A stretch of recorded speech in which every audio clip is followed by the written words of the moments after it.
नमस्कार, मैं हूं पूजा। बिहार न्यूज में आपका स्वागत है। खबरों की ओर बढ़ने से पहले एक नजर आज की सुर्खियों पर।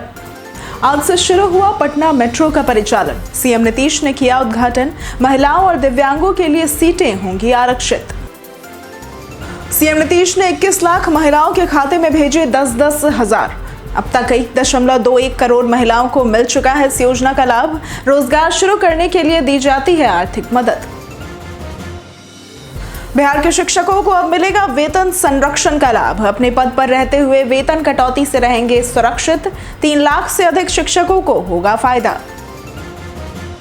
डीजीसीए ने फ्लाइट टिकट की कीमतों को नियंत्रित करने का दिया निर्देश। सभी एयरलाइनों ने हजारों अतिरिक्त उड़ानों की बनाई योजना। त्योहारों में यात्रियों को सामान्य किराए पर हवाई यात्रा का मिलेगा मौका।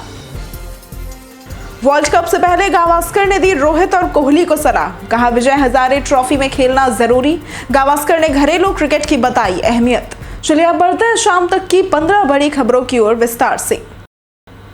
आज से शुरू हुआ पटना मेट्रो का परिचालन। बिहार वासियों का इंतजार अब खत्म हो गया है। आज पटना मेट्रो का उद्घाटन सीएम नीतीश कुमार ने किया। फर्स्ट फेज में ये मेट्रो ISBT 0 माइल और भूतनाथ तक चलेगी। हर 20 मिनट में ट्रेन उपलब्ध होगी। प्रतिदिन 40 से 42 फेरे होंगे। महिलाओं और दिव्यांगों के लिए सीटें भी आरक्षित होंगी। कोच में मोबाइल और लैपटॉप चार्जिंग, पैनिक बटन और डिस्प्ले बोर्ड भी होंगे। न्यूनतम किराया 15 रुपए और अधिकतम किराया 30 रुपए निर्धारित है। भूमिगत खंड बेली रोड पर 9.35 किलोमीटर लंबा। कुल लागत 13,925.5 करोड़ रुपए होगा। JICA केंद्र और राज्य का योगदान है। रेड और ब्लू लाइन में 24 स्टेशन। फेज 1 का संचालन 2027 तक हो सकता है। पटना मेट्रो की सुरक्षा BSAP संभालेगी। सीएम नीतीश ने 21 लाख महिलाओं के खाते में भेजे 10-10 हजार रुपए। बिहार विधानसभा चुनाव का बिगुल किसी भी वक्त बज सकता है और इससे पहले सीएम नीतीश कुमार ने बड़ा कदम उठाते हुए 21 लाख महिलाओं के खाते में मुख्यमंत्री महिला रोजगार योजना के तहत 10-10 हजार रुपए भेजे हैं। अब तक 1.21 करोड़ महिलाओं को इस योजना का लाभ मिल चुका है और इस योजना के तहत महिलाओं को रोजगार शुरू करने के लिए आर्थिक मदद दी जाती है और बाद में तैयारी के आधार पर 2 लाख तक की अतिरिक्त सहायता भी मिलेगी। सीएम नीतीश आज मुजफ्फरपुर में 300 करोड़ की योजनाओं का शिलान्यास भी करने वाले हैं। बिहार में खुलेंगे 28 नए फायर स्टेशन। बिहार सरकार ने प्रदेश में 28 नए अग्निशमन कार्यालय खोलने की योजना बनाई है और इसके लिए 341 करोड़ रुपए स्वीकृत किए गए हैं और इसके अलावा फौरी तौर पर 84.31 करोड़ रुपए जारी किए गए हैं। नए केंद्रों के अलावा पुराने कार्यालयों को भी सुदृढ़ किया जाएगा और अत्याधुनिक फायर फाइटिंग उपकरण खरीदे जाएंगे। पटना के बाद फतुहा, मसौढ़ी, सिपारा, फुलवारीशरीफ, दानापुर के साथ साथ बेगूसराय, भागलपुर, सहरसा, सुपौल, मुजफ्फरपुर, खगड़िया, गयाजी, मधुबनी, बक्सर, पूर्णिया, भोजपुर, वैशाली और रोहतास में भी कार्यालय खुलेंगे। विभाग ने turn table ladder, hydraulic platform, fire fighting robot, drone और 2075 नए पदों की भी घोषणा की है। बिहार के शिक्षकों को अब मिलेगा वेतन संरक्षण का लाभ। बिहार सरकार ने राज्य के लाखों शिक्षकों को वेतन संरक्षण का लाभ देने का बड़ा निर्णय ले लिया है।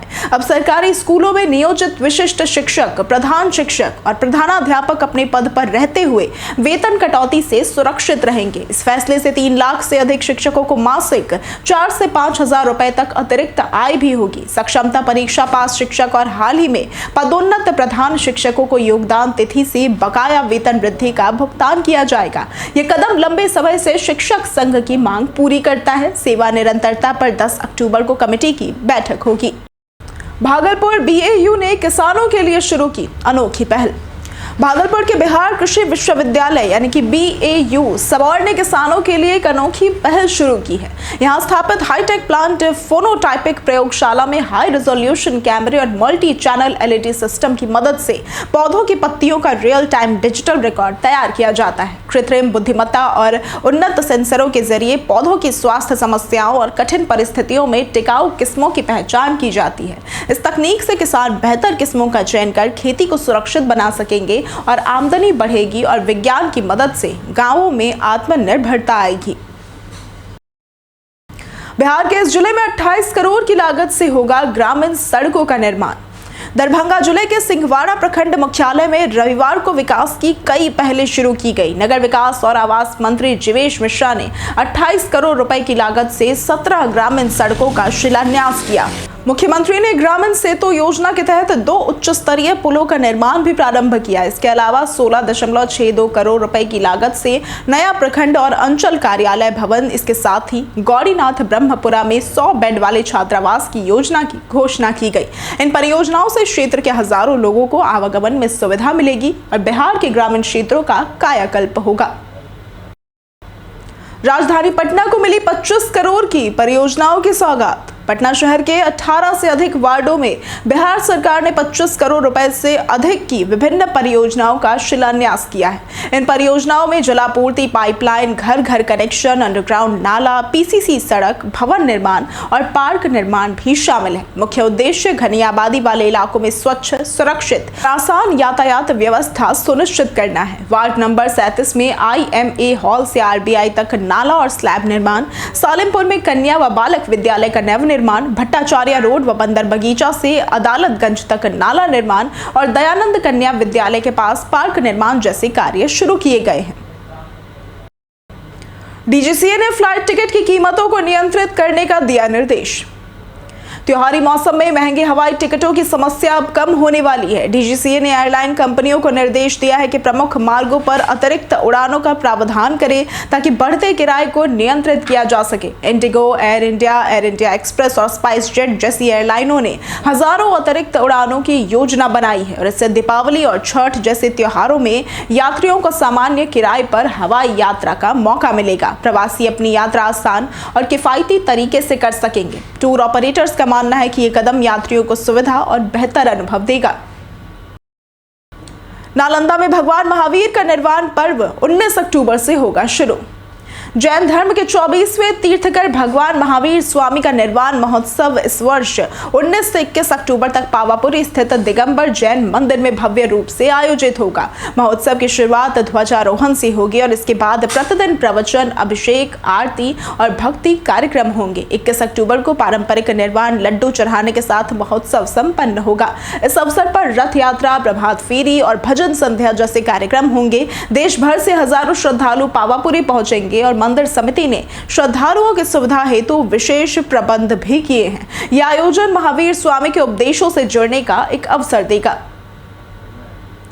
बेगूसराय में मिनी गन फैक्ट्री का हुआ खुलासा। बेगूसराय पुलिस ने अवैध हथियार कारोबार का भंडाफोड़ करते हुए सांख गांव निवासी अरविंद कुमार शर्मा को गिरफ्तार किया, जो अपने घर में मिनी गन फैक्ट्री चला रहा था। उसके पास से 3 देसी कट्टा, गोलियां और हथियार बनाने का भारी उपकरण बरामद हुआ है। पूछताछ में खुलासा हुआ कि कट्टे 15 से 20 हजार रुपए में लाइफ टाइम गारंटी के साथ बेचे जाते थे। विधानसभा चुनाव को देखते हुए यह कार्रवाई की गई है और वहीं पुलिस ने हथियार के साथ 2 बदमाशों अभिषेक कुमार और नंदन कुमार को भी पकड़ा है, जबकि एक फरार हो गया है। ये अपराधी स्वर्ण व्यवसायी को धमकी देने में शामिल थे। अररिया में बढ़ा नदियों का जलस्तर, प्रशासन का अलर्ट जारी। अररिया में लगातार बारिश और नेपाल के तराई क्षेत्रों से आ रहे पानी के कारण नदियों का जलस्तर तेजी से बढ़ रहा है। कोसी नदी का डिस्चार्ज 4 लाख क्यूसेक के पार पहुंचने से बाढ़ का खतरा भी बढ़ गया है। सीओ अजय कुमार ने परमान नदी का निरीक्षण कर बताया कि हालात पर लगातार नजर रखी जा रही है। कोसी बैराज से छोड़े गए पानी का असर अररिया, जोकीहाट, सिकटी और कुर्सा कांटा में दिख रहा है। प्रशासन ने लोगों से सुरक्षित स्थानों पर जाने, अफवाहों से बचने और जिला नियंत्रण कक्ष से संपर्क बनाए रखने की अपील की है। हालांकि स्थिति नियंत्रण में है, लेकिन सतर्कता जरूरी है। तेजस्वी यादव ने फिर उठाया सीएम नीतीश की सेहत पर सवाल। बिहार विधानसभा चुनाव से पहले राजनीतिक बयानबाजियां तेज हो गई हैं। नेता प्रतिपक्ष तेजस्वी यादव ने एक बार फिर सीएम नीतीश कुमार के मानसिक स्वास्थ्य पर सवाल उठाते हुए एक्स पर वीडियो पोस्ट किया है। उन्होंने पूछा कि क्या बीजेपी के इशारे पर प्रसाद खिलाकर सीएम नीतीश की ऐसी हालत की गई है और क्या वे मानसिक रूप से स्वस्थ नजर आ रहे हैं। इससे पहले भी मार्च में तेजस्वी ने राष्ट्रगान के दौरान सीएम नीतीश के हाव भाव पर सवाल उठाया था और इसे राष्ट्रगान का अपमान बताया था। उस समय विधानसभा में भी इस मुद्दे पर चर्चा हुई थी और माफी की मांग उठी थी। भाजपा से मैथिली ठाकुर लड़ सकती है चुनाव। बिहार की लोकप्रिय गायिका मैथिली ठाकुर भाजपा से विधानसभा चुनाव लड़ सकती है। उनके भाजपा प्रभारी विनोद तावड़े और केंद्रीय मंत्री नित्यानंद राय से मुलाकात की तस्वीर और तावड़े के बयान से ये अटकलें और भी तेज हो गई हैं। मधुबनी जिले के बेनीपट्टी की रहने वाली मैथिली 25 वर्ष की है और 2011 में सारेगामापा लिटिल चैंप से प्रसिद्ध हुई हैं। उन्होंने फिल्म, भजन और लोकगीत भी गाए हैं। चुनाव आयोग ने उन्हें 2024 लोकसभा चुनाव में ब्रांड एम्बेसडर भी बनाया था। सीट को लेकर चर्चा बेनीपट्टी की है, जहां वर्तमान विधायक विनोद नारायण झा है। उनके टिकट पर फैसला सस्पेंस बना हुआ है। मौसम विभाग ने 32 जिलों के लिए येलो अलर्ट किया जारी।